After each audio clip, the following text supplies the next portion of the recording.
Hello বন্ধুরা, কেমন আছেন? আশা করি ভালো আছেন। আমিও ভালো আছি। আমার নতুন ব্লগে আপনাদের সবাইকে স্বাগত। তো আজ আমি বানাতে চলেছি ভেন্ডির একটা নতুন রেসিপি। আজ আমরা বানাবো দই ভেন্ডি। তো চলুন আমাদের পাশে থাকুন, ভিডিওটা স্কিপ না করে পুরোটা দেখার অনুরোধ রইল। চলুন। তো চলুন আমাদের এই নতুন ধরনের রেসিপিটা, দই ভেন্ডির রেসিপিটা শুরু করি। কীভাবে বানাবেন দেখুন। প্রথমে আমি এখানে 250 গ্রাম পরিমাণে ভেন্ডি কেটে নিয়েছি, এরকম ধুয়েও নিয়েছি। ধুয়ে নেওয়ার পর আমরা এর উপর থেকে এবার দিয়ে দিচ্ছি 2 চা চামচ পেঁয়াজের পেস্ট, আর দিচ্ছি 1 চা চামচ আদা রসুনের পেস্ট, সাথে একটা টমেটো কুচি, আর হাফ চা চামচ পাতিলেবুর রস। এটা দেওয়ার পর এবার আবারও একটা ছোট সাইজের পেঁয়াজ আমরা কেটে রেখেছি, সেটা দিয়ে তো এরপর দিয়ে দিচ্ছি 1 চা চামচ ধনে গুঁড়ো, হাফ চা চামচ জিরে গুঁড়ো, আর 1 চা চামচ হলুদ গুঁড়ো,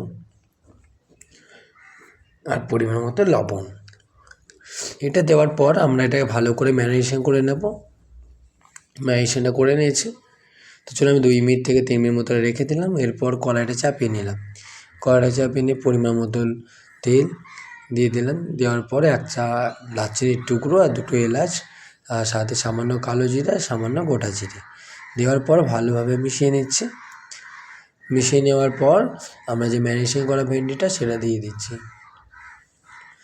তো চলুন এটাকে দিয়ে দিচ্ছি। এটা দেওয়ার পর আমরা ভালো করে এটা 3 থেকে 4 মিনিট মতো ভালো করে কষিয়ে নেব। 3 থেকে 4 মিনিট মতো ভালো করে কষিয়ে নেব হালকা মিডিয়াম আছে। তো মিডিয়াম আছে ভালো করে কষানোর পর আমরা উপর থেকে এবার 4টে কাঁচা লঙ্কা কুচি চিরা সেটা দিয়ে দিচ্ছি। 4টে কাঁচা লঙ্কা চিরা দেওয়ার পর এটা আরও 2 থেকে 3 মিনিট মতো ভালো করে কষিয়ে আমরা 1 কাপ টক দই দিয়ে দিচ্ছি। তো চলুন টক দইটা দেওয়ার পর ভালোভাবে এটাকে মিশিয়ে নিচ্ছি। তো ভালোভাবে মিশিয়ে নিচ্ছি টক দইটা দেওয়ার পর এবার 2 থেকে 3 মিনিট মতো আবারও ভালো করে কষিয়ে নিচ্ছি, একটু চিনি দিয়ে, সামান্য পরিমাণে চিনি দিয়ে।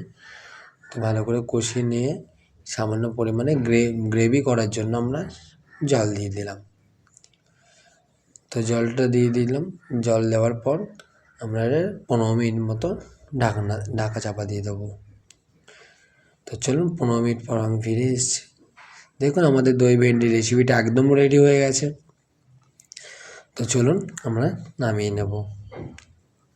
তো দেখুন বন্ধুরা, আমার দই ভেন্ডি রেসিপিটা একদম রেডি হয়ে গেছে।